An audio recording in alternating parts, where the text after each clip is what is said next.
Clarence does, but I'll do my best. All right. Well, let's try to give it. Who we waiting on? Nick,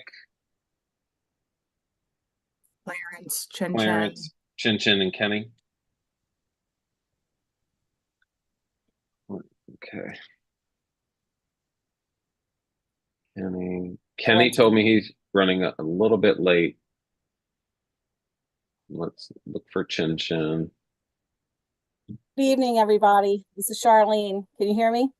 Hey, Charlene. Hi. Apparently, we're live streaming right now. Okay. Can we restart the live stream and delete that? Okay.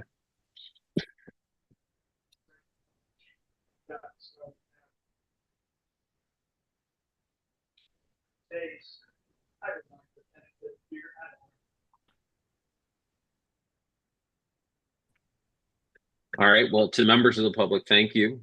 We are going to wait just a moment for us to have a quorum of our committee members. So we'll be with the public momentarily.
All right. Welcome everyone to our committee meeting today. We are of the Education, Transformation, and Finance Committee of the State Board of Education. We welcome members of the public to our committee meeting and thank you for joining us. For our agenda today, our chair, President Emeritus Clarence Crawford, will be joining us momentarily, and until then, I'll be leading the meeting. We are excited. We've got a couple of things on our agenda for today that we're going to be diving deeply into. The first is a follow-up on particular administrative items related to pre-K and our blueprint pre-K, and specifically we're going to be looking at work around alignment of the Excels framework and efficiencies potentially there, as well as some additional information from the superintendent and team regarding the pre-K expansion grant application. We're also going to be spending some time receiving an update on ESSER spending and other federal grants as the board just continues to take a step deeper into learning about and having more oversight over federal spending through the department. So we welcome staff that will be joining us for that portion of the agenda. With that, let me turn. Are there any other housekeeping items, Mr. Hands or Ms. Oakley, that we need to address before we move forward? No. Okay, great. All right. With that, then we'll go ahead to our first item, Excel's pre-K expansion grant. Let's see, we have Ms. Smith and we have Ms. Phillips, who are representing the Department of Early Childhood. And so I'll turn it over to both of you to lead us through the next section. Thank you, Dr. Michael. I'm Jenna Smith. I am the co-interim assistant state superintendent with the Division of Early Childhood and the director of quality improvement initiatives. Tara Phillips, who is going to drive the PowerPoint for us, is on the call and is the co-interim assistant state superintendent for the Division of Early Childhood as well. And the executive director for the Division of Early Childhood. We're also going to be joined today by Dr. Nakia Washington, who is our pre-kindergarten and mixed delivery program manager. Next slide.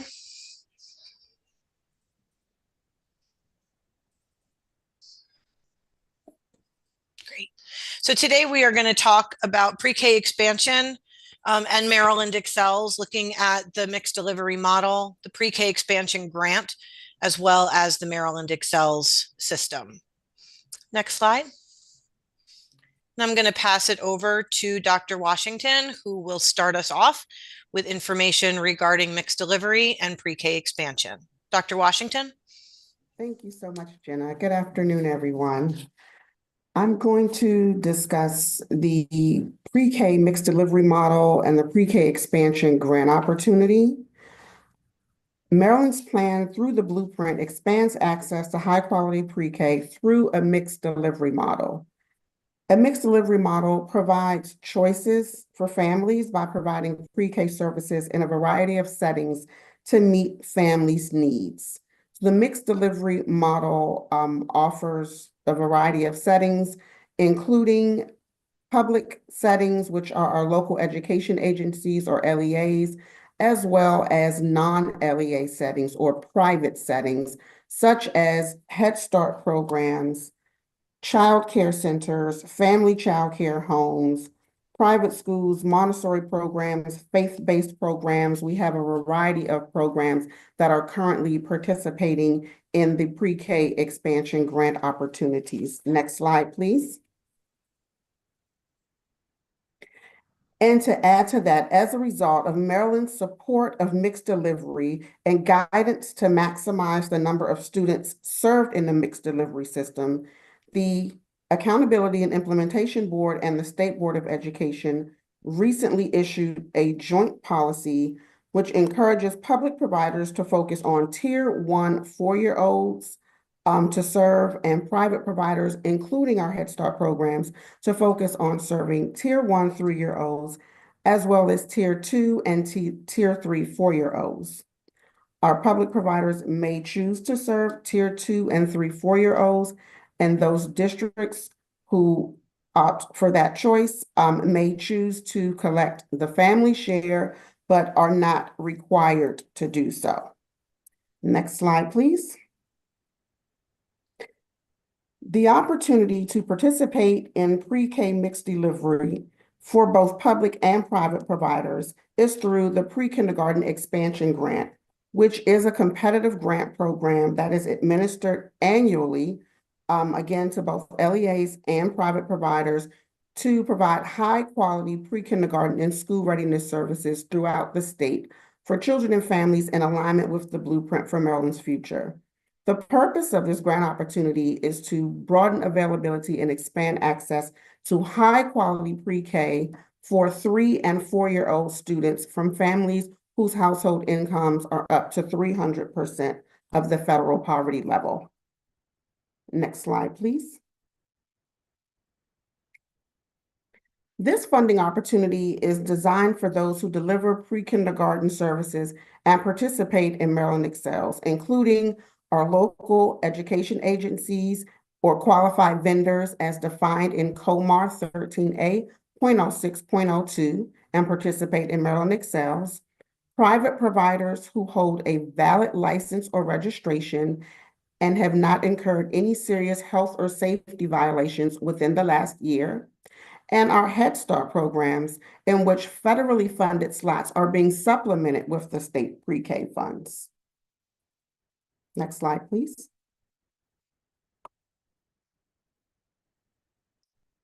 So the pre-kindergarten expansion grant applications for FY26 will be completed and submitted electronically through an online system, and all supporting documentations submitted and uploaded within the electronic application. And I just want to add that the electronic system is new for FY26. We've received feedback from our stakeholder groups, our previous grantees, to simplify the application process. So we are pleased to launch for the FY26 pre-K grant applications, the opportunity to submit the application through an online system.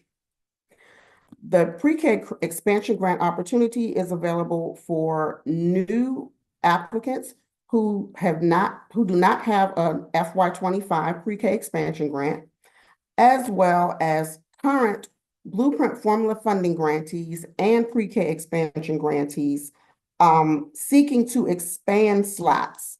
And any current grantee seeking to expand slots in order to be eligible must be in good standing. And that means that they have a lead teacher that meets the Blueprint requirements. They maintain the minimum Maryland Excels quality rating level of 3 or higher. They are in compliance with grant reporting requirements and fiscal guidelines, and they are not under any corrective action plan for fiscal or instructional concerns.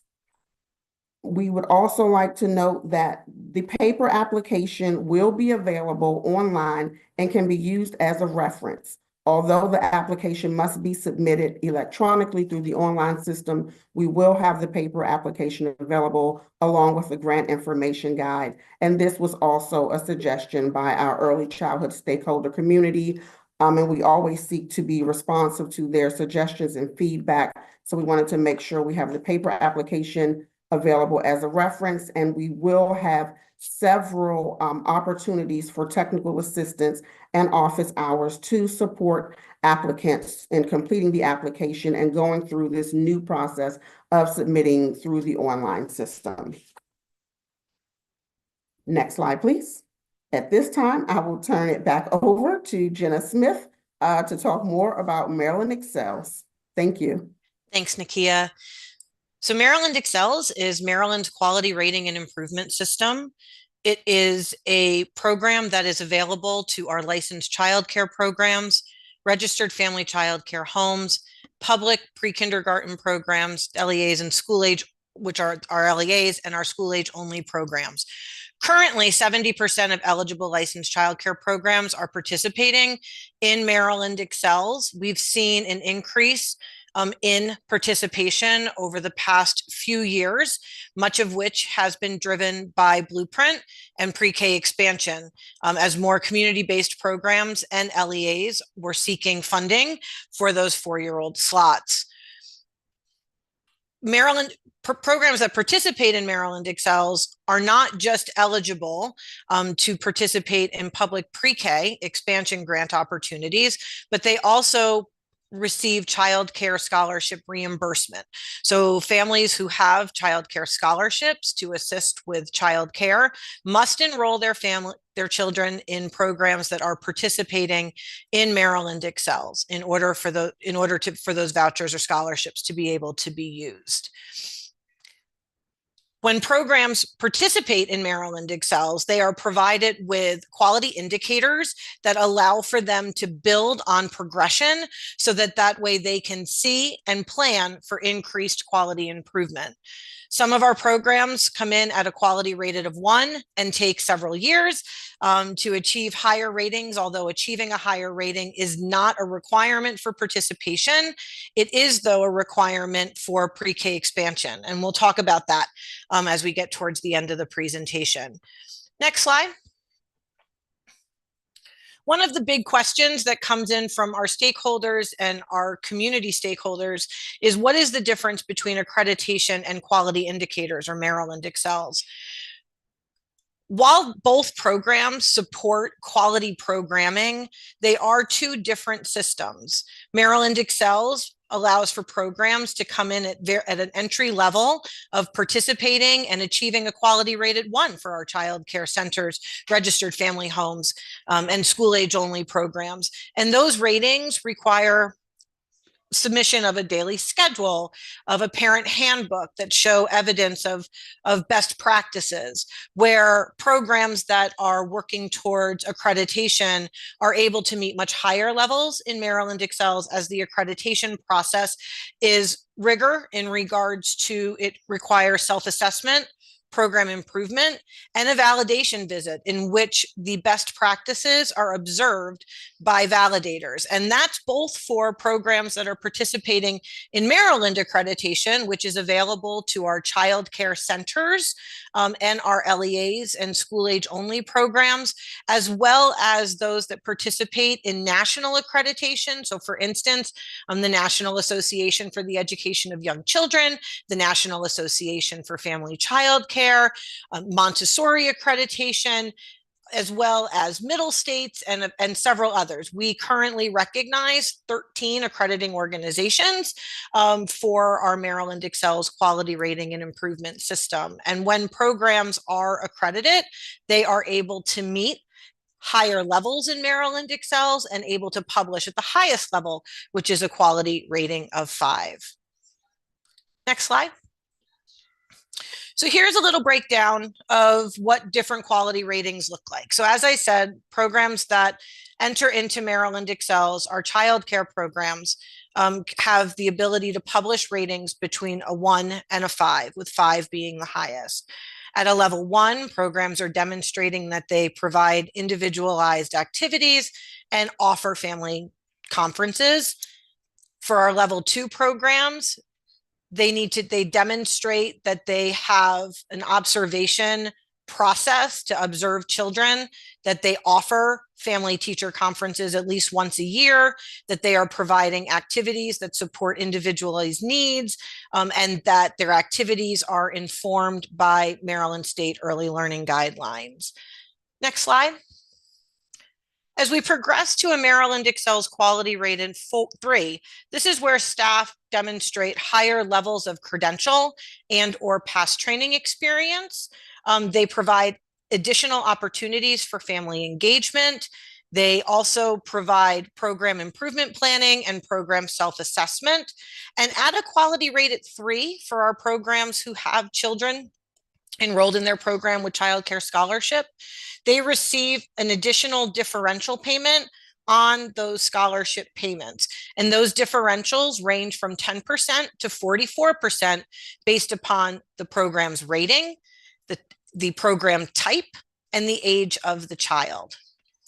And this is the minimum quality rating to be published for our child care programs who are participating in pre-K expansion. Moving to quality rated 4, as you can see, an ongoing progression. These programs have class assessments conducted, and these class assessments, which focus on teacher-child interaction, inform program improvement planning.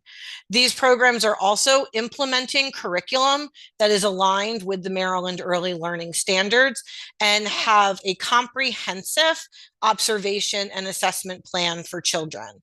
They also have lead teachers who meet high levels in credential, as well as in degrees and advanced training opportunities. These programs have also committed to the process of accreditation. They don't have to be accredited yet, but they do need to demonstrate that they are in the process. And this is important when we get to the last slide, when we talk about the progression of ratings to be able to meet pre-K expansion requirements. Next slide. And here is our level 5, which is our highest rating for our programs. These programs have already achieved and maintain accreditation. They also have assessments using the class tool, which again feeds program improvement around child and teacher interaction. They are also implementing curriculum and have a fully aligned observation and assessment system, which provides information for lesson planning, as well as informs the conversations during those family teacher conferences. They also provide a variety of opportunities for families to engage engage in programs.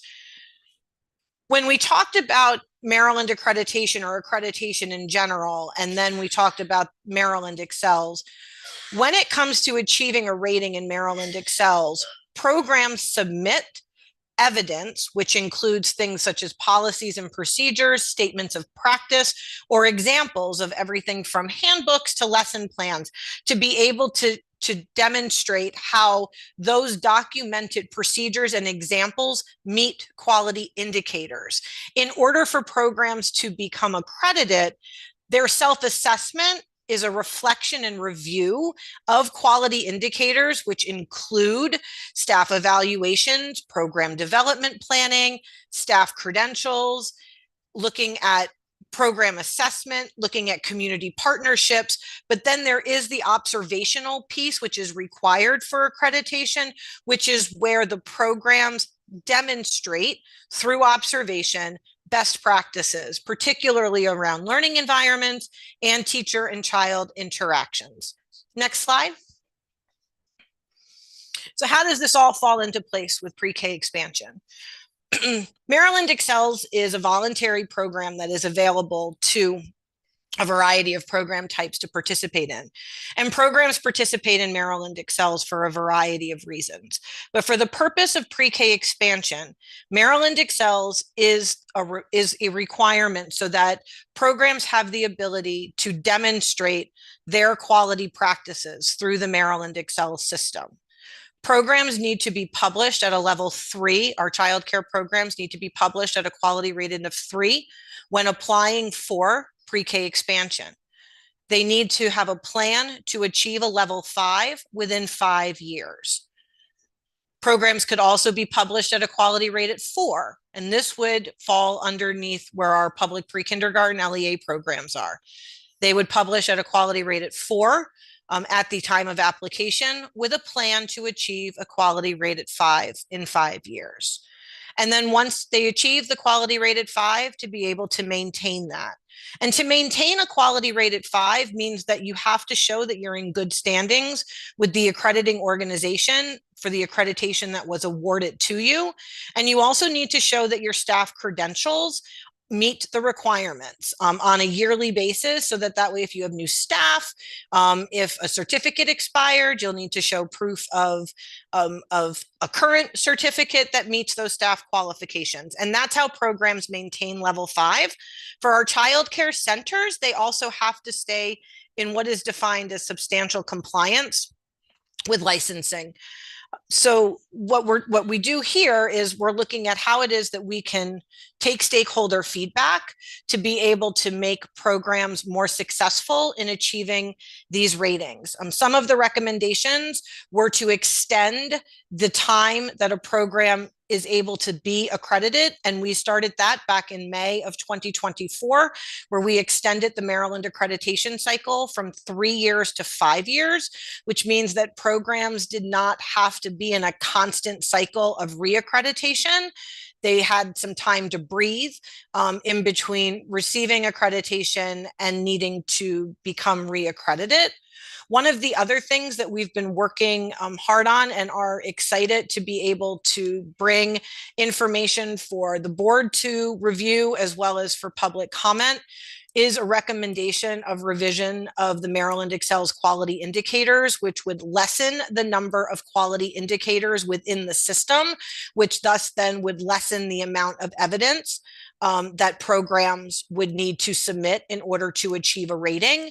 And this would also, with a focus on increased alignment between Maryland Excels and Maryland accreditation, to remove any form of duplicative evidence or documentation. So we look forward to working on finalizing those recommendations and being able to present that to MSD leadership and the board, as well as be able to provide public comment.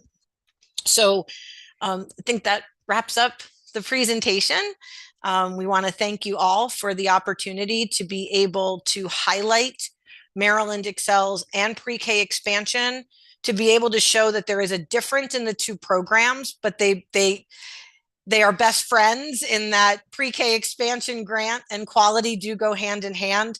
And the resources that we're able to provide for programs to increase quality ratings, to increase their program quality, supports that in the blueprint of being able to ensure that 4-year-old children have access to quality programming, and most importantly, that all Maryland children have access to quality program leading towards school readiness. So I want to thank you for the time this afternoon.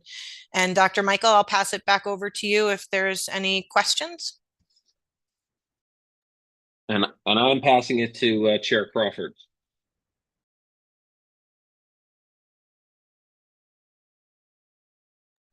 Thank you. Thank you. I apologize for being late. Just run my virtual university course ran over just a bit.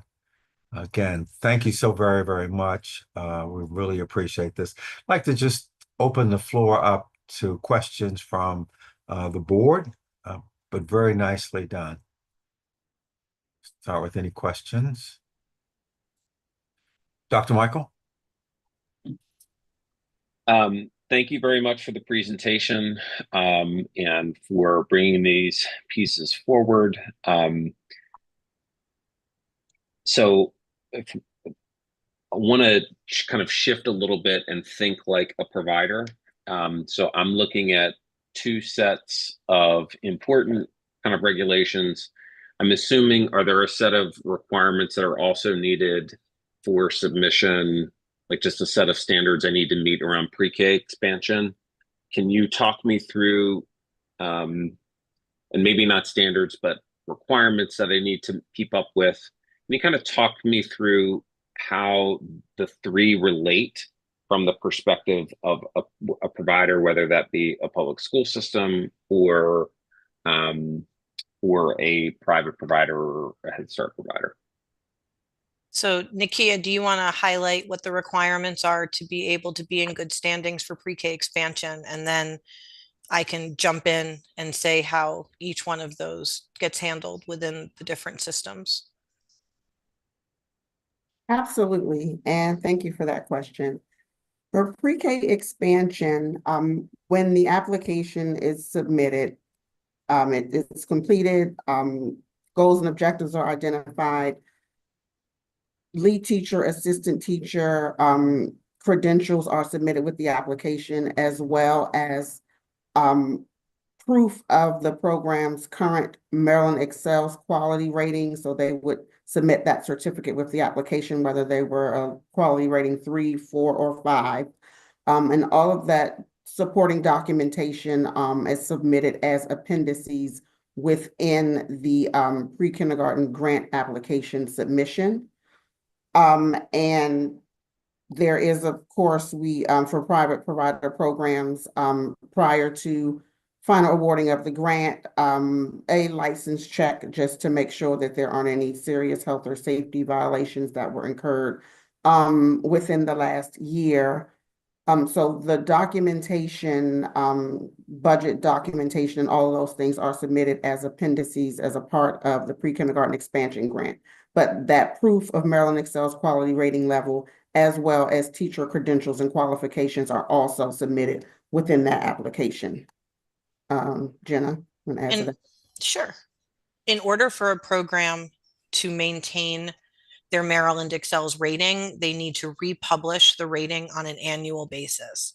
Depending upon the level of the program or the quality rating would determine whether or not there's anything to do outside of just request to republish the rating. So for our programs that are at a quality rating of 1, 2, or 3, those programs are not required to submit updates of information. They request to republish the rating, and that rating is maintained after a check of license and compliance. And that rating is maintained for another year. For our programs that are at a quality rate at 4 and 5, they do need to show that they are either still in the process of pursuing accreditation and or are still in good standings with their accrediting organization on a yearly basis. And they also have to provide current teacher credentials, lead teacher credentials, should there be changes in staff or should any of those credentials had expired. And so those are the two requirements on an annual basis to be able to maintain quality ratings in Maryland Excels. For Maryland accreditation, as well as for other accrediting organizations, programs are accredited for a specific length of time. So for Maryland accreditation, once you are accredited, you maintain that accreditation for 5 years. You are required during the first 3 years to submit an annual update, and that annual update is programmatic information, which is a place where programs are able to update any staff information for any staff changes that may have occurred during the year, as well as submit a program improvement plan that shows that programs are in a process of continuous quality improvement. And that is typical for national as well as our state Maryland accreditation process in regards to demonstrating ongoing program improvement. So once you get to the ratings, to maintain isn't necessarily, I'm not saying it's not a lift. There is work that is done. There's expiration dates that need to be followed. There's certificates that need to be uploaded. But the hardest part is actually getting to the rating, right? It's getting through the accreditation process. But there are a number of resources as well as staff that are available to support our programs through that process. And so we look to continue, and we continue to build onto those resources, as well as look at ways where we can simplify the requests that are being made, as well as help organize a system that will provide more alert and guidance to programs, so that way the system does a lot of the work for you, whether that's because they're already online systems, people aren't mailing things into places to have to be reviewed. It is an online system. Most of this is just survey type questions. So we really have tried to ease the ability for programs to maintain those ratings, so that way they can remain in good standings when it's time to submit those pre-K expansion applications.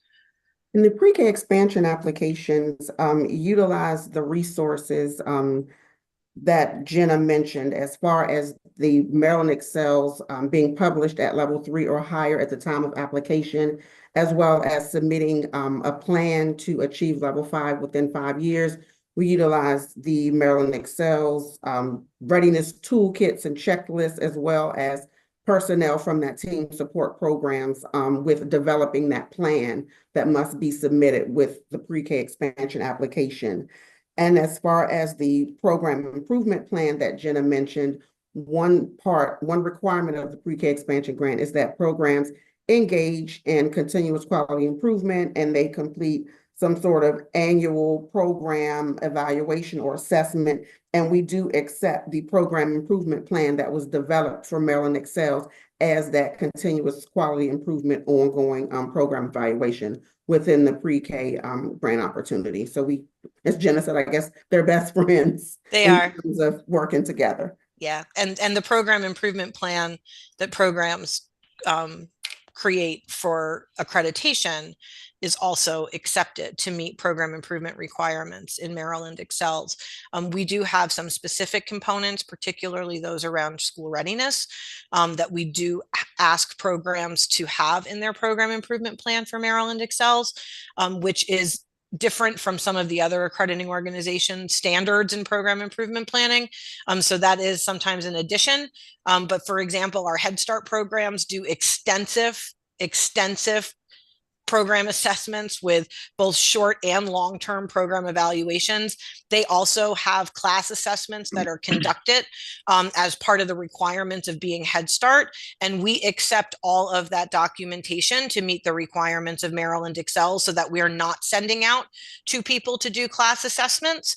That was actually something that we put into practice several years ago as a request from Head Start programs who were looking at multiple assessments and accreditation and validation visitors. And this was a way for us to streamline that as well. So we do look at the ability when programs have other requirements that support and are aligned with our Maryland Excel standards, how we are able to accept that documentation to meet our quality standards so that programs aren't doing duplication of assessments and program improvement planning.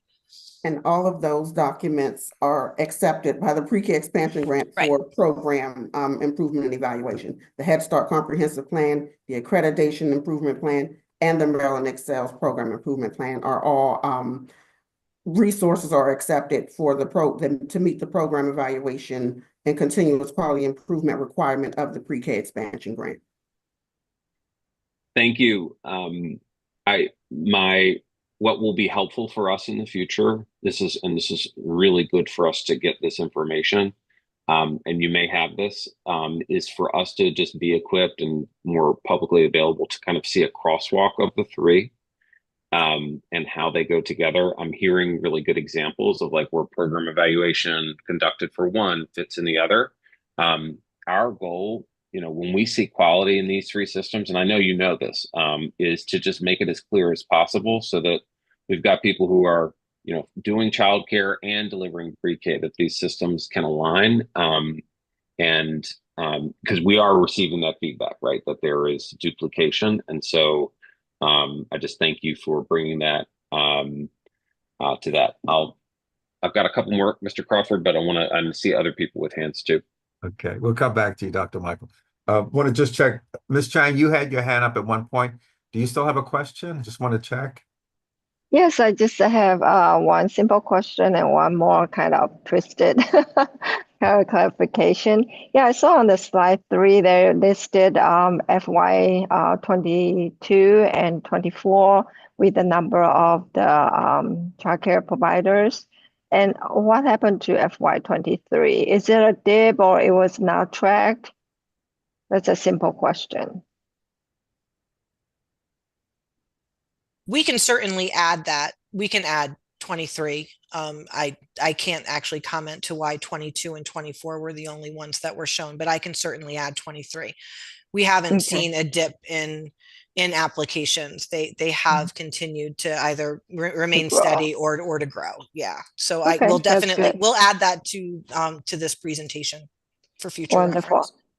Yeah, and the other one is a clarification about that 5 years change from 3 years to 5 years. Does it mean that once the institution got accredited for level 5, it'll good for 5 years? So it means that the program's accreditation is good for 5 years. Maryland Excel's ratings actually expire annually, regardless of the rating. And so because there is the component of needing to ensure that programs are still in good standing with their accrediting organization, right? So they need to show us that they continue to be accredited annually in order to remain at that quality rate at 5, as well as for childcare programs, license and compliance falls into that category as well as something that needs excuse me, that needs to be reviewed on an annual basis at the time of publication. But to your point, though, just to make sure that what moved to 5 years, it was Maryland accreditation. Programs going through the accreditation process includes self-assessment. It includes putting a team together of staff and parents, and then preparing for the validation visit and having the validation visit. In the past, this was on a continuing cycle with an expiration of 3 years, which actually meant that programs needed to start the process again about 18 months into accreditation, into their accreditation cycle. So pushing it out 5 years actually allows for programs to not relax. Quality happens every day, and our programs need to demonstrate quality every day, but it provides them the opportunity of not having to have to do the administrative piece every 18 months. This extended it out. And that was in response to our stakeholders' request of being able to be more aligned with national accrediting organizations who have longer accreditation cycles. Yeah, I totally agree with that. So we'll have more steady kind of accreditation throughout the institution. And my last question is, I know we all look at all the positive what is that, quality indicator. Yeah, if there is some negative, how badly would it hurt the institution's accreditation? So national accreditations determine how a program will maintain their accreditation. So particularly for our childcare programs, if there are severe licensing compliance issues, that could potentially affect their accreditation. With Maryland accreditation, if programs have open non-compliances at the time that they go for accreditation, their accreditation is not issued at that point in time. With Maryland Excels ratings, though, programs that are not in substantial compliance, which means that they've had 2 dates of inspection, not 2 non-compliances, but 2 dates of inspection within a 12-month period where non-compliances were cited in one of 4 areas: supervision, group size and staffing, capacity, and child protection and injurious treatment. That does result in lowering of a Maryland Excels rating until one of those inspection dates ages out 12 months, and then it falls off. And then pending no additional inspection dates within that ongoing 12-month cycle, then programs are able to reestablish a higher quality rating. Okay, so you mean that within that period of time of that 12-month period, that the institution remains the same accreditation level, but yet within the like a monitor. Yes, their Maryland Excels rating stays in place for a year, and their Maryland accreditation status stays in place for 5. Okay, thank you very much for the great work. Thank you. Mr. Greer? Thank you, team. I want to make sure I have a couple like baseline questions that I understand completely as we're going through this. So when I read this slide 8, it says in FY24, 34% of all programs participating in Maryland Excels had a published 3, 4, or 5. I just want to put that in my own words. Does that mean that only those programs were eligible for expansion grant? Yes. Okay. Got it. So then of those 34%, I think it would be helpful to understand, and if you don't have the answer today, totally fine, but it would be helpful to understand what proportion of those programs are serving tier 1 4-year-olds. Okay. And what proportion of the programs that are potentially on the cusp to move into expansion opportunity are serving tier 1 4-year-olds. I think I want to understand like what the gap is to the policy change that's coming, and where we might have a not necessarily a blind spot, but where we're going to need to support a little bit. Sure. Okay.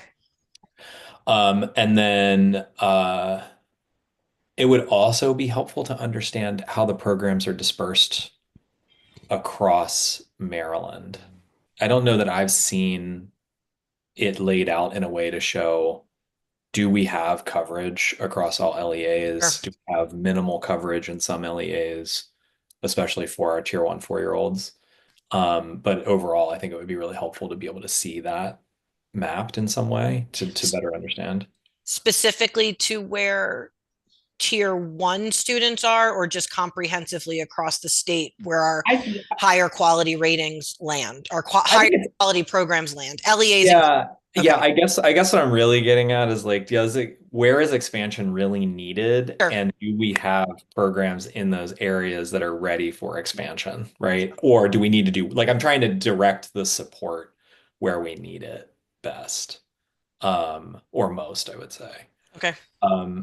And then there's just a bigger question that I have, which is like, I see the data, FY22, FY24, the 474 programs joined, 571 programs joined. Love all that.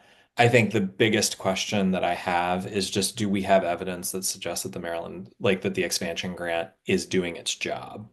Like it's actually expanding programs, and I just don't get to, I don't know if we've seen it. I haven't found it yet. Like maybe it's out there of like a trend over time, Sure. growth. I think that we have that. And I think it would help just to be able to see it in context with some of this work. And then that would also help us to understand where there might be gaps left for us to fill, especially by the tier served. Okay.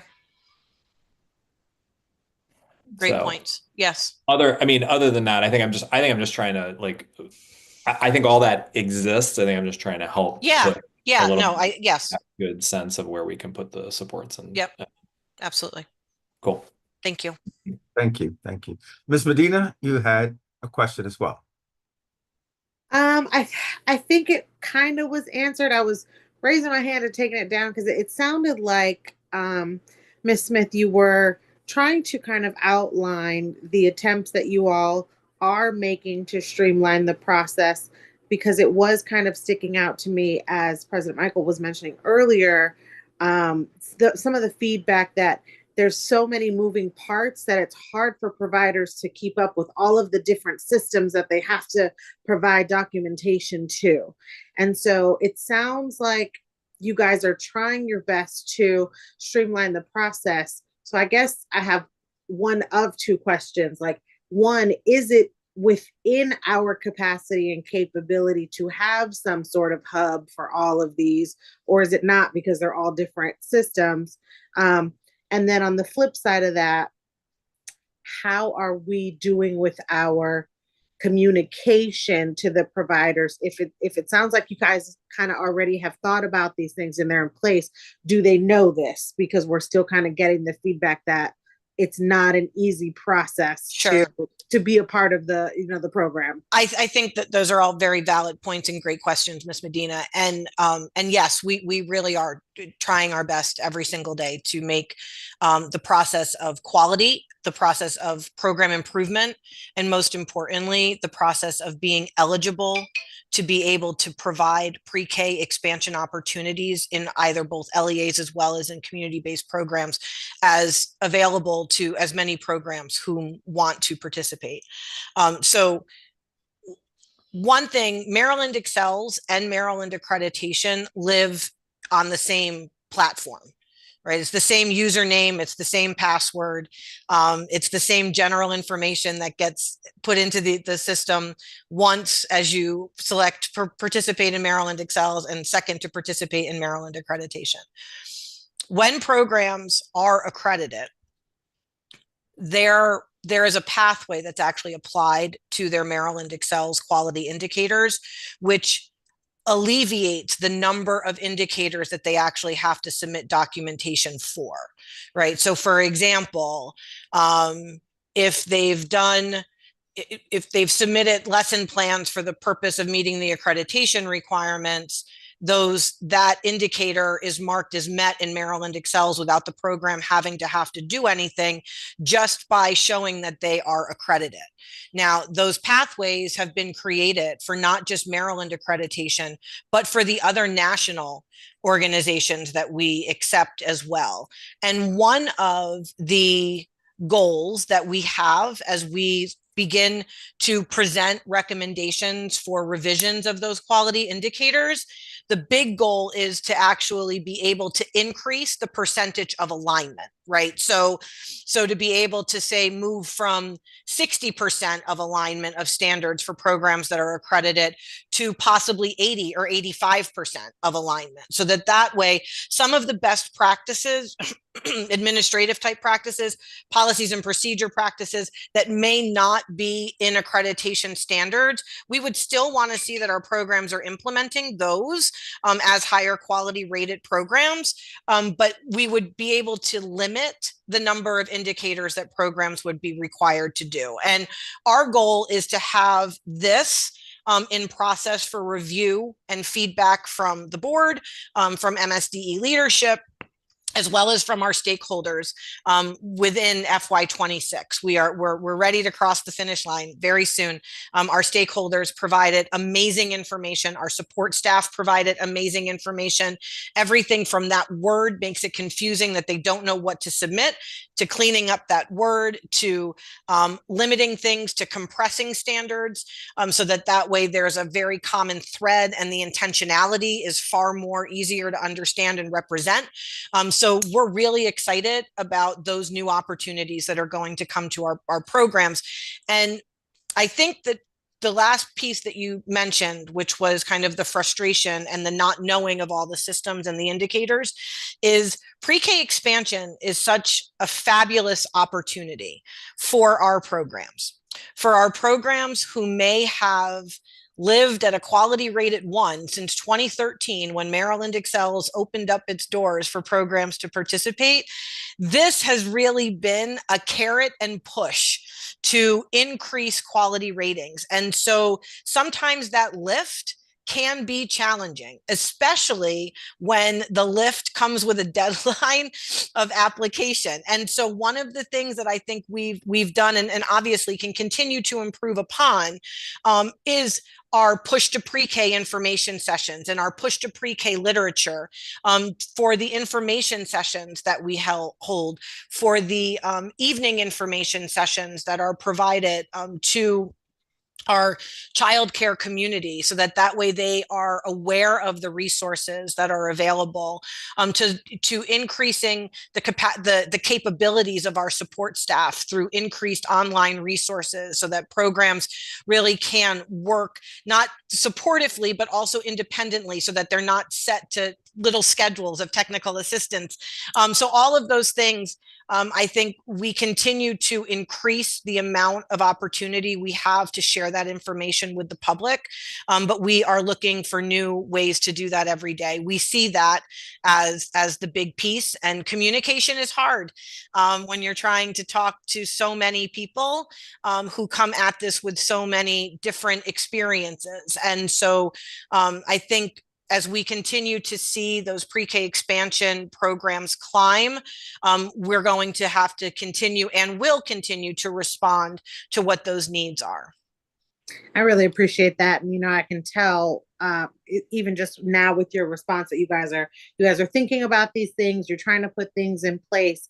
And so the last thing that I would offer is just to, kind of make sure that we're considering, trying to meet people where they are, whether it's the one-on-one, not one-on-one, but the actual interactive conversations versus someone who would function better with just a packet of instructions. Is it daytime or is it evening? Is it in English or is it in Spanish? Because you guys are really putting out some amazing things. And so we just want to make sure that we're communicating it properly so that people can actually access the resources that you guys are working so hard to provide. So thank you so much for that. Thank you. Thank you. Thank you. I think we'll take one or two more questions. We're running over. It looks like we'll probably have to run until everyone's permission, probably about 5:20, 5:30 to include the presentation on the budget. Dr. Michael? Thank you.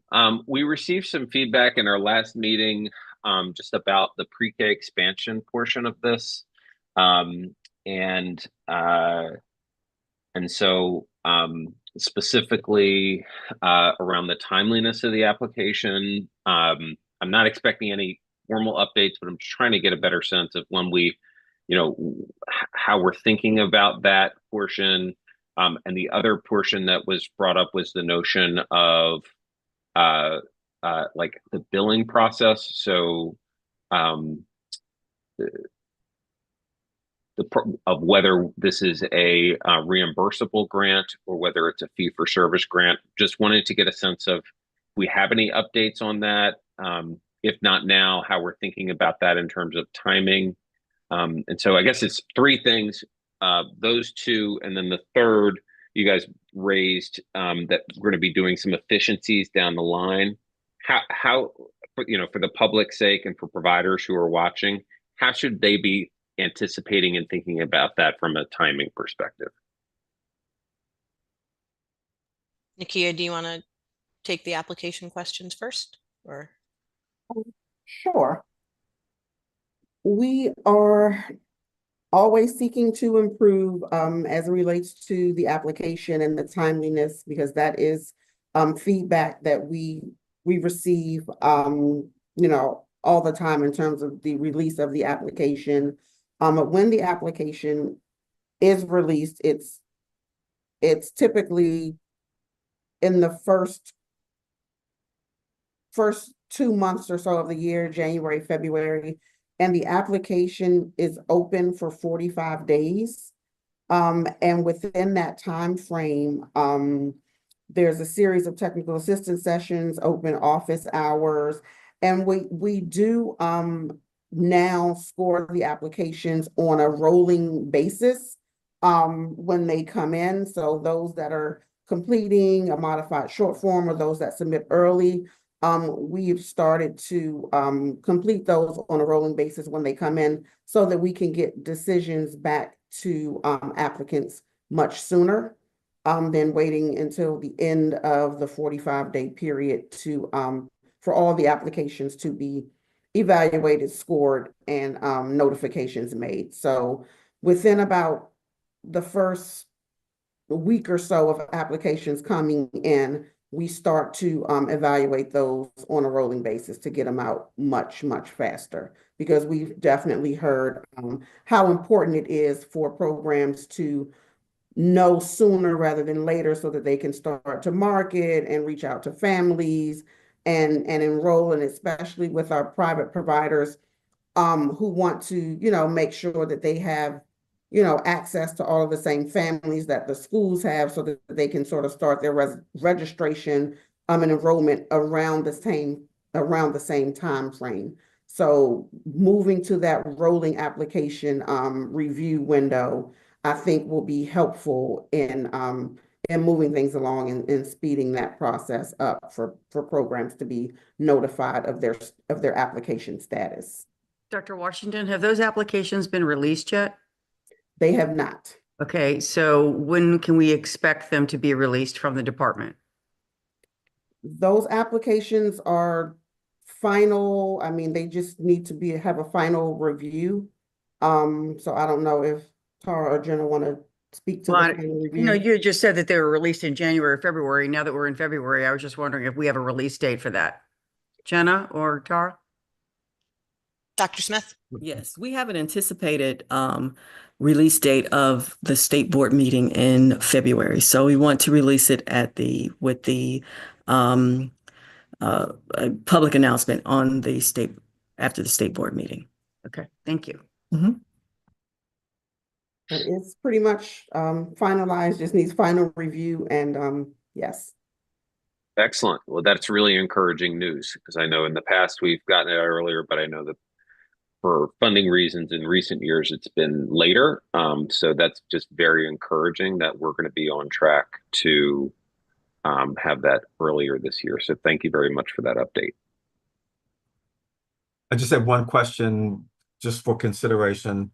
We don't have to deal with it today, but just a question about the reliability of the ratings, 4 or 5 ratings. We've seen, with the Maryland report card, we have a number of 5-star and 4-star schools. And as the superintendent has reported in the past, when you look then at certain performance indicators, it doesn't seem to match. And that's why she led the accountability. The question I have is, as we're looking at these ratings, these self-assessments, we can talk about this later. We'd like to know more about how we are actually validating that that there's a distinction. Children that are in rated 5 programs, that you actually potentially see then a difference in student readiness or performance. Can we differentiate that? Okay. Dr. Crawford, I'm sorry, Mr. Crawford, if I could just mention that I believe it was 2 years ago that that there was a program evaluation conducted by the General Assembly of Maryland Excels. And one of the recommendations was a validation of the rating scale and rating of programs and in alignment in regards to quality program and school readiness. And so we can refer back to that plan of action. It was something that MSDE did agree that that was a good idea. So it is something that we have been considering and are looking to how it is that we could put it in place, and when would be the most the best time to do it, particularly now with so many programs coming in to provide these pre-K expansion services. Okay. So again, at a future committee meeting, just give us a sense then.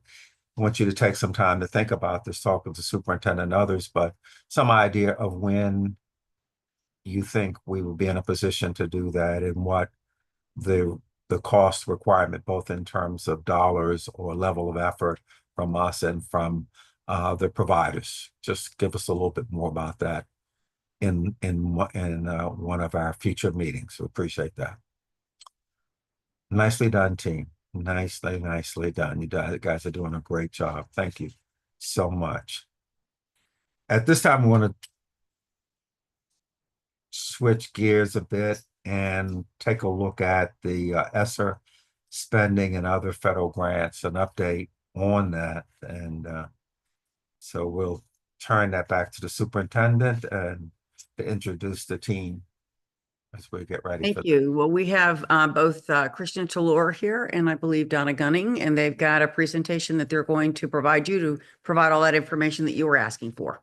Great.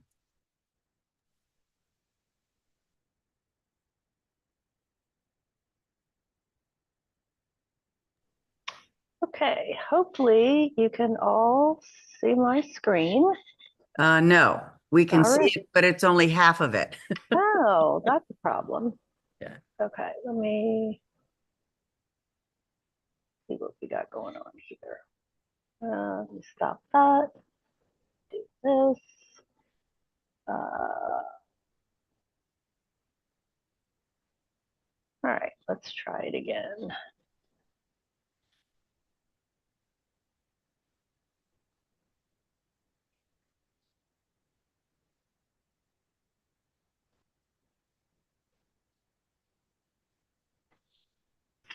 How's that?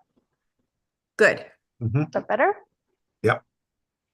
Okay, so today we're going to talk about ESSER spending, so the federal COVID relief funds provided through the U.S. Department of Education were entitled the Elementary and Secondary Education Stimulus Funds, or ESSER. And there were 3 tranches of those funds. We're going to talk about that from a big picture perspective. And then we're going to drill down into more detail so that you have a better sense of how these funds were used. We're going to do a little spotlight on Maryland Leads and then give you an update on the federal funds based on what we provided last October. Okay, so in total, $3.464 billion was received by the department and local education agencies in COVID relief funding. An additional of that amount, $3 billion was in education funds through the U.S. Department of Education. The other portion was through the governor and state and local fiscal relief funds. This chart is going to talk about how these funds were able to be used. So LEAs had the ability to use these funds to address and prevent the impacts of COVID, as well as any of the allowable uses under the federal title programs, IDEA and Perkins. Donna, Yes. could you go to the slideshow mode so the slide could be bigger? I can try. Right up there. Yeah, but then I can't see the rest of my screen, which I need. So would you like me to share? I'm happy to share my screen. I don't know that yours has hang on one second. Oh, all right. I think, can you see it? I stopped sharing, right? Yes, you stopped. There it is. Okay, Well, so let me try. Jennifer. Let me try what? To Charlene, I can share it too. I have it up if you want me to. So you have your screen, use your screen. Yeah. Okay. It may not be. I made some changes to it, but go ahead and share it if that's helpful to everybody.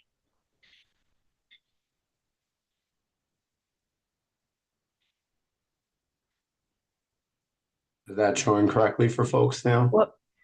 Yes, it's full screen. Oh, and look at that. Teamwork, Ms. Gunning. Yay. I knew you Okay. guys could do it. I was fully confident. You're the best. All right. Now, how do we get this back to full size? Oh, there we go. So I can see it. Okay. All right. So we have, where? Charlene, can you go to the next slide for me? Perfect. Alex, are you sharing? Because I'm not sharing. Yeah, Alex is. Okay. Okay.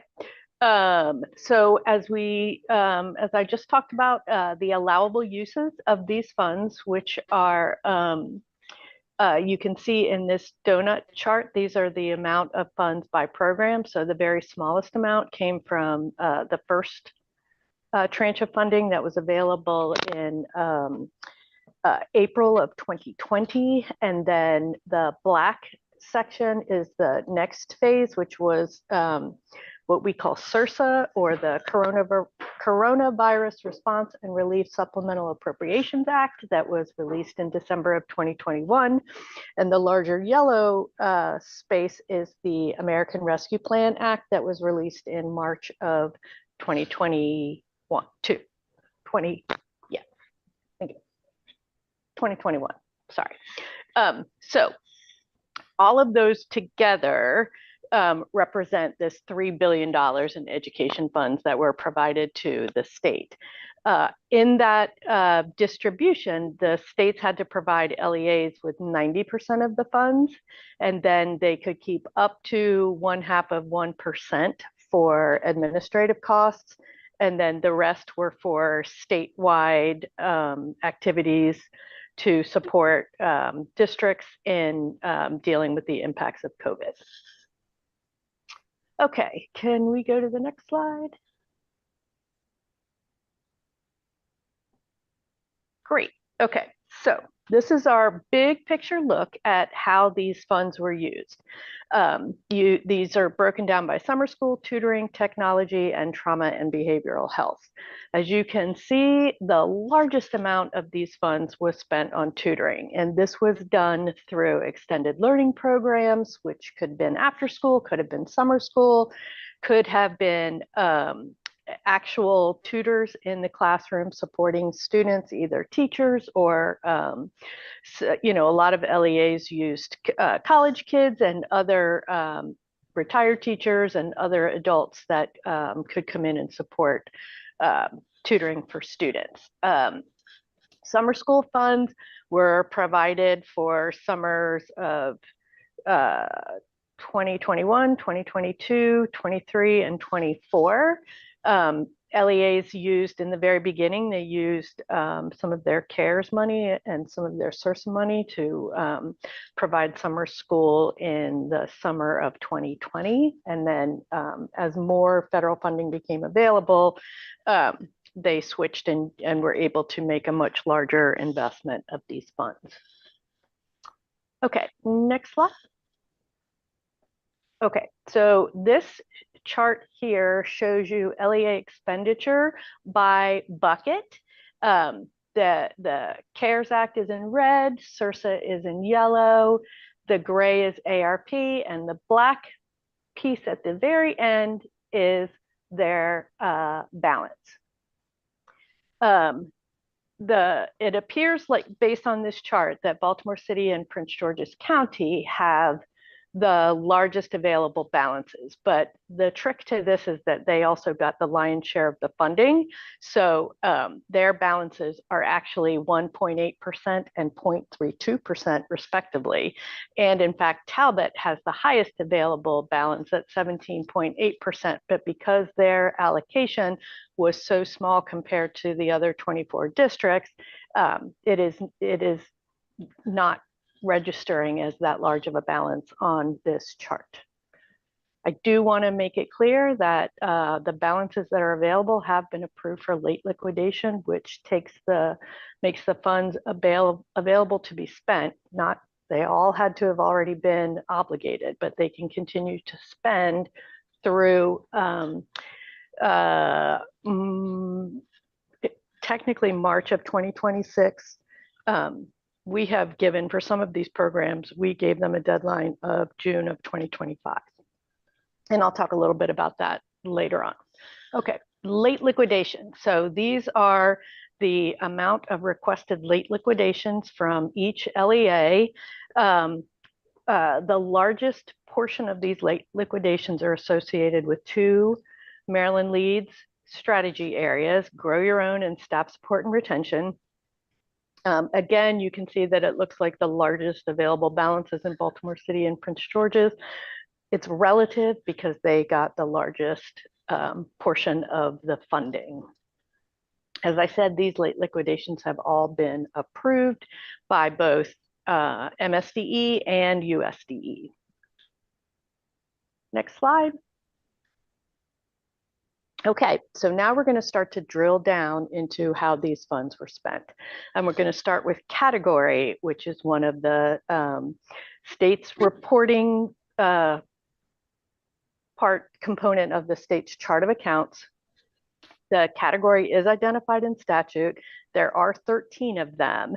And when I'm talking about category, I like to describe it as who is purchasing something. And we'll move through the next phase, so you'll see the what in just a minute. So there are 13 categories: student personnel and student health services, and operation of plant and maintenance of plant are actually separate categories, but for purposes of this chart, they're combined. The LEAs allocate both their budget and their expenditures to these categories, and the largest allocation is to instructional salaries and wages. However, this category includes COVID stipends and retention bonuses and stipends for extended learning and summer school. So when we see it's instructional salaries, that doesn't necessarily mean they hired all kinds of people that they couldn't fund once the grant ended, okay? The next highest category is other instructional costs, which includes curricular materials, learning management systems, intervention programs, and CTE materials. This category also includes staff and student devices and peripherals like headphones, cases, keyboards. All of that is included in this other instructional costs category. And so next slide, please. Alrighty, so now we're going to dive into another level deeper, and this is the object. This is where what I like to describe the who. So category is what are you purchasing? I'm sorry, if category is who is purchasing something, what is the object is what are you purchasing? And so in this chart, the LEA expenditures are shown across 6 objects. And again, salaries and wages represent the largest portion. This does include stipends and bonuses like I just talked about. But here you can see that contractual services represents the second largest portion. And these are largely for the learning management systems, communication systems, intervention programs, a lot of IT contracts, and other systemic type purchases that were necessary for school systems to operate during the pandemic. Next slide.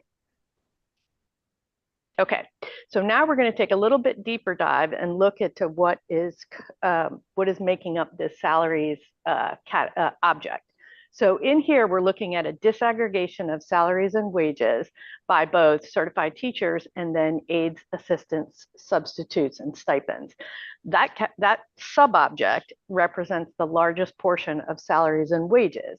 And these expenditures are directly associated with the additional adults needed to support social distancing, substitute teachers, and stipends for extended learning time. The certified teacher sub-object represents the cost for COVID bonuses and retention bonuses. I want to make it clear that that LEAs on the whole hired very few people through these funds. In some cases, they may have used some of these funds to start an EL teacher that they knew was going to be funded in the following year's budget. So they used these funds to start them a little bit earlier, or they hired people on a contractual basis to help manage these grant funds. But the use of these funds for permanent positions was minimal. Okay, next slide. Okay, so now we're going to talk about disaggregating supplies and materials. The other supplies and materials sub-object represents the lion's share of these expenditures in this object. The what here is comprised of staff and student devices and peripherals, instructional systems, intervention programs, and CTE materials for students to use at home. Those are also included here. And I think that's important to point out because when we were doing virtual instruction for the most part, a full school year plus, students that were participating in CTE programs, in order to fully access that curriculum, they needed those materials at home. So a lot of LEAs purchased multiple sets of materials for CTE courses, whereas in a regular environment, non-pandemic environment, they would not have had to purchase as many. So the textbook portion is comprised of ebook programs and early reading books for children to have at home. A lot of LEAs purchased what we would call a set of classroom library. So it's a number of age-appropriate, content-appropriate books for children to read in the classroom. And so what a lot of LEAs did is they purchased a number of additional classroom library sets so that kids could, especially the little ones, could have books to read at home. Next slide. All right, now we're going to talk about Maryland Leads. Maryland Leads use the state set aside, so the 10%, not the 90%, the 10% of both the SRSA and ARP programs to implement a $173.9 million program that included 7 strategy areas that LEAs could choose to implement. The strategy areas also came with participating partners to assist the LEAs in implementing the components of the strategy area. The Maryland Leads grants, as well as the partner grants, were competitive. So in this chart, what you can see is that there's an award, and then the expenditure, and then the balance available. The balances are of these funds are all approved through late liquidation, and the majority of these funds in the Grow Your Own strategy area will be used to continue to fund tuition and fees for employees and students who were participating in a Grow Your Own program to fund their coursework through the spring semester of the 24-25 school year. These funds are also, the staff support and retention funds are used to operate staff health centers that are designated as or designed as a one-stop shop, accessible to teachers in more rural areas to have better and more convenient access to health services. And then finally, the Science of Reading strategy area is continuing to provide both professional development and to pay invoices after they receive all of their instructional materials for Science of Reading. Next slide. And this slide talks about Maryland Leads and their partners and the amount of funding by strategy area that went to the LEAs in red, and the black is what went to the partners. Next slide.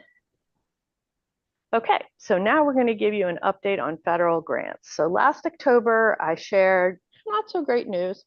The department, you know, we took a deep dive and looked at all of these federal grants and realized that there was a lot of work that needed to be done. So we engaged in a massive cleanup operation.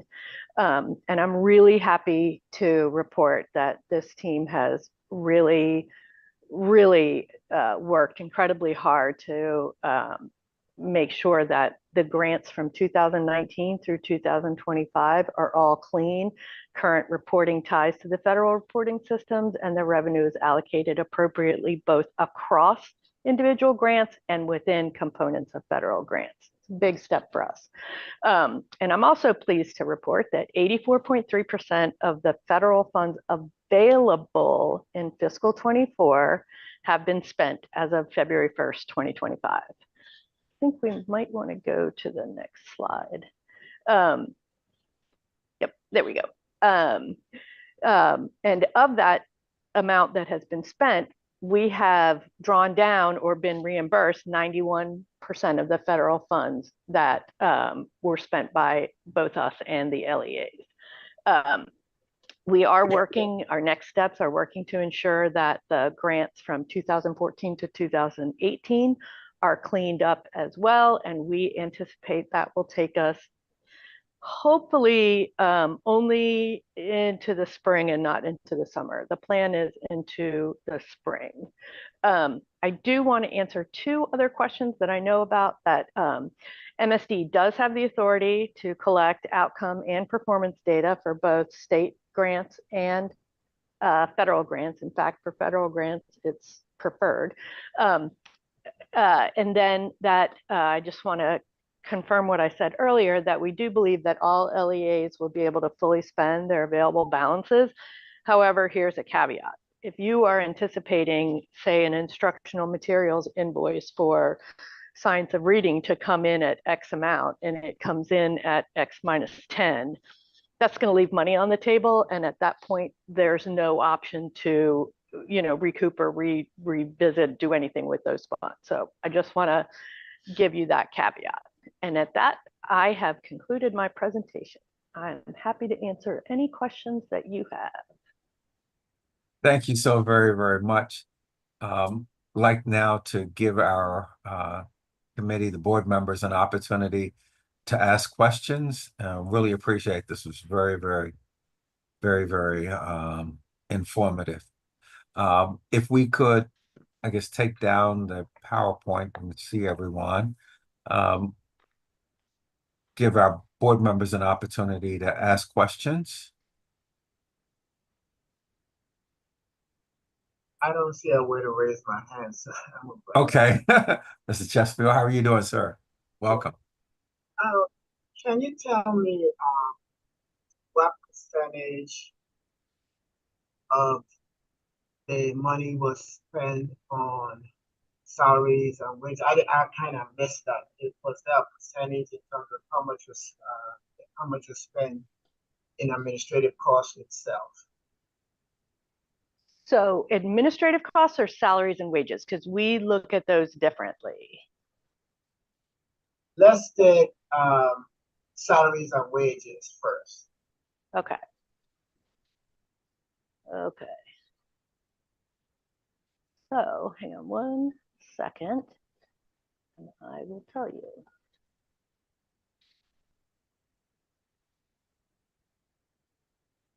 Okay, so salaries and wages is,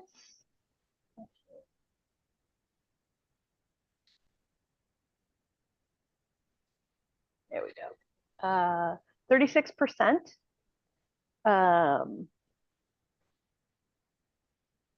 Yep, 36% on salaries and wages. And then if we're looking at administration, that is a category. So let me look over here. I see instructional salaries at 26. I didn't, Yeah, that's what I I was mean- just looking at, Donna. I think you said 36, but I think it's 26.3. No, it's all of salaries and wages is 36. The instructional, the other salaries and wages versus certified teacher salaries, it's the other that's the 26%. Oh, do you have a chart for that or just added the two together? It's the two together. Okay. I mean, if you want a chart for that, I can show that. No, if you've just got it on two different spots, you're saying it's 36% and then how much were for administration? Administration is a category. I need to go and look at that one. Here we go. Administration is 2.9%. you have administration, mid-level is 2.6 and then administration 2.9. Are they, do you add those two together? Okay. No, you would not. So they're very different Okay. pieces. So administration is the Office of the Superintendent, any audit, state, local boards, all that is incorporated into the Office of the Superintendent and in the administration category. Mid-level administration encompasses school principals as well as central office, I guess you would call them directors, CAOs, those that impact classroom instruction would be categorized as mid-level administration.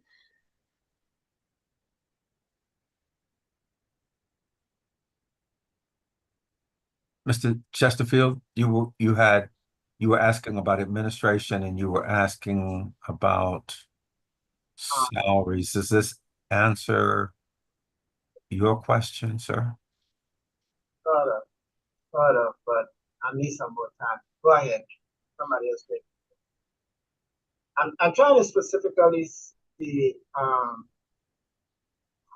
much of the funding actually, what, if there's a way to put it, went outside other than what it took to run the program itself, do the stuff. And I'm getting that the administration and instructional and stuff is about 31%. That a good number? If you add the instructional salaries, the mid-level administration, and the administration be coming up to about 31%, a little bit more. If you add those three together, yes. And there's no other administrative cost. Other than fixed charges, which includes like the employer's cost of payroll and health benefits and things like that. All right, thank you. Sure. Other questions from board members? I'm interested in, and we may not have the answers today, but I'm interested in exploring the degree to which we can start to understand better the effectiveness. What did we buy? Did it make a difference? For example, in one of your earlier charts, we showed that a sizable amount of funds were used for tutoring. Mm-hmm. Do we know whether the tutoring made a difference? I think that, is from the perspective of the board, as we start to look at these matters and being good stewards of taxpayer dollars, to be able to try to the extent that we can, associate outcomes or effectiveness with spending so that the public can see that the funds were used for particular purposes, and the degree to which we can associate an outcome or performance associated with those funds, I think is where we want to be as we go forward. Okay. We are currently in the process of collecting the federal reporting requirements from LEAs right now, which do include requests for information on the number of students that participated in tutoring. It gets a little bit more into the detail of what you are asking about. I think in terms of effectiveness, I would imagine that these enhanced summer school programs, tutoring programs, science of reading implementation, all of that, I would assume, helped to impact the recent NAEP scores. And I think again, as we look, when you collect the federal report, it could be useful to just share with us what you have so we can take a look at it. And again, I think as we continue to look at these numbers, trying to the extent that we can, understanding whether the expenditures made a difference. So I think first is understanding what we got and then figuring out that how do we then try to associate, if possible, it may not always be possible, right, whether the funds resulted in making a difference. Mr. Greer, you had a question? Yeah, thank you, Chair Crawford. I have a couple questions or a few questions. Please, absolutely. But, I want to pick up right actually where you were.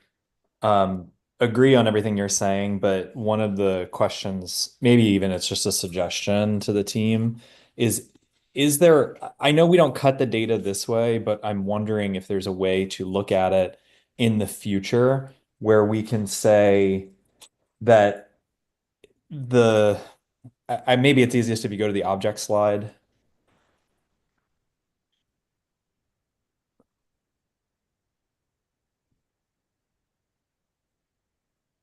Yeah, so when the objects slide comes up, is it ever possible to get a little more granular to show how some of that spending happened in alignment with the strategic plan, or the initiatives of the strategic plan? And again, I understand that's not the way that we built our budget or the way that we report.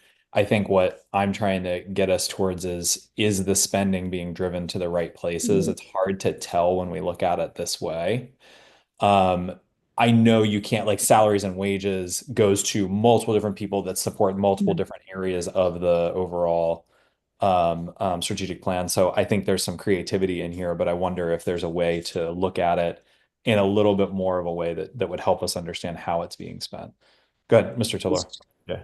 Yes, Mr. Greer, and Donna, please jump in and correct or add context where applicable.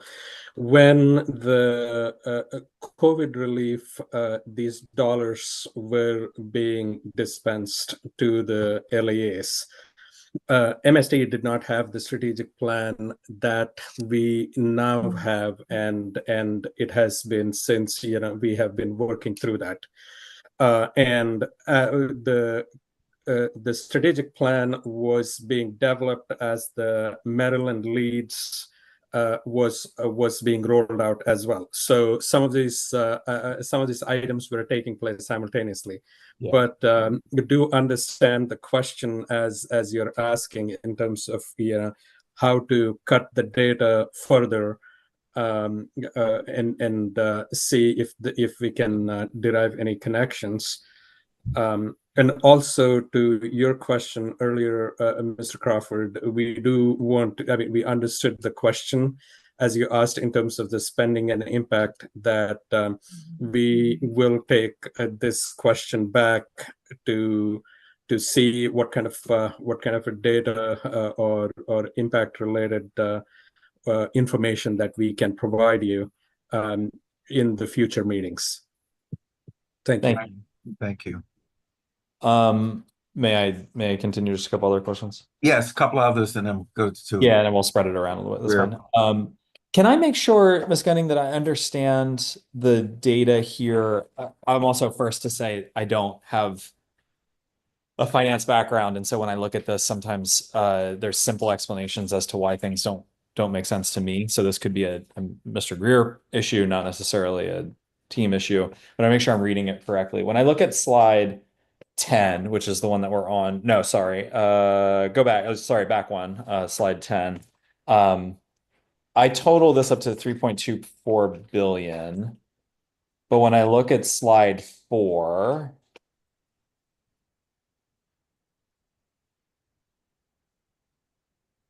I total this one up to one more back. Mhm. Yeah, I totaled this one up to 3.03 billion.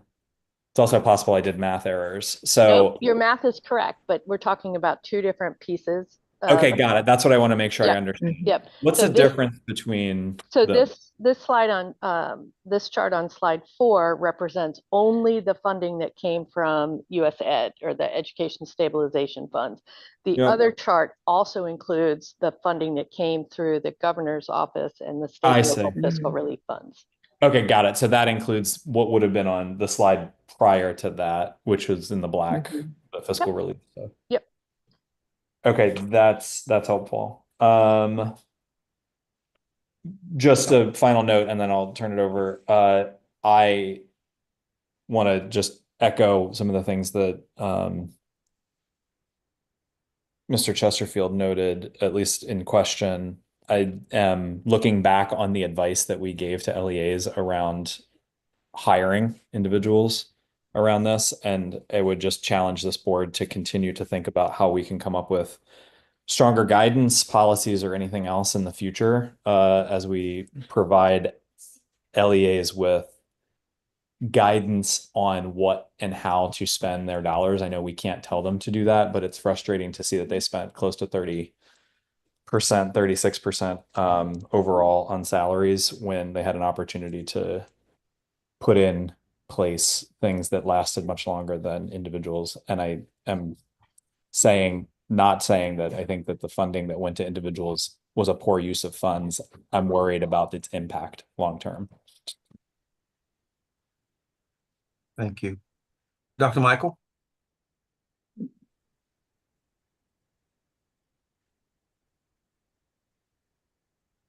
Dr. Michael, you may be muted. Oh, here I am. I just wanted to thank Ms. Gunning and the team for the depth of information that we're receiving on this project. The most unfortunate part of this is that this is, at this stage, the most depth this board has received on this. And I think, to the point that we have raised about the need to ensure effectiveness on this, really wanting to ensure that as we move forward, I don't expect we're gonna have another $3.4 billion of federal investment. But it is possible that we're looking at block grants. It is possible we're looking at different arrangements in what federal monies might come and what the restrictions are. And so just echoing the expectation that this is really what we are looking for moving forward, and appreciate the level of intentionality and transparency that we're receiving now, and using this as the model of how we proceed, given how critical these federal funds are to ensuring that we're able to provide that public education in Maryland. So thank you. Thank you. Thank you. Are there any other last questions? Ms. Chang? Yeah, I would like to point it out on the slide number 3. Yeah, those are 3 bar for the CARES Act, CRS Act, and ARP Act. Yeah, the numbers, excuse me, the total like a number doesn't add up. It's just very different. And the ARP Act, no, one slide prior, please. Yeah, could it be proportional, kind of showing the height of the bar, in proportion to the amount? Because definitely the ARP Act has kind of triple or double the first column and the second column by much. Yeah. And then, so it gave the readers some perspective of, how much we are referring to. So in terms of that, and turning to the slide number 4, does it mean that the different kind of acts, kind of dollar amount, kind of turn into this pie chart based on their where they're spending, or how does those two slides correlate with each other? So the slide that we're currently looking at is the amount of funding awarded to the state out of each of those programs. And the slide before takes that same funding from the US Ed and adds to it the black pieces, which are the funding that we received from the governor's state and local fiscal relief funds. And I think proportional to the total award under CARES Act and under ARP, you know, there was a significantly higher amount of state and local fiscal relief funds from ARP. However, they represent a much smaller portion of the almost $2 billion that we got from US Ed and ARP. I see. Okay.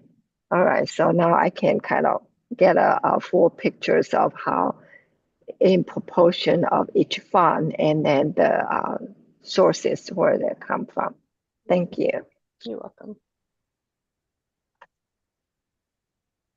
So I have a second question about the slide 8 and 9 with Chester's question of that salaries and wages. One is the longest part, but the other says the percentage. But how do you reflect, or since it could be from different bucket or different object, that those two doesn't talk to each other for slide number 8 and 9? Okay, so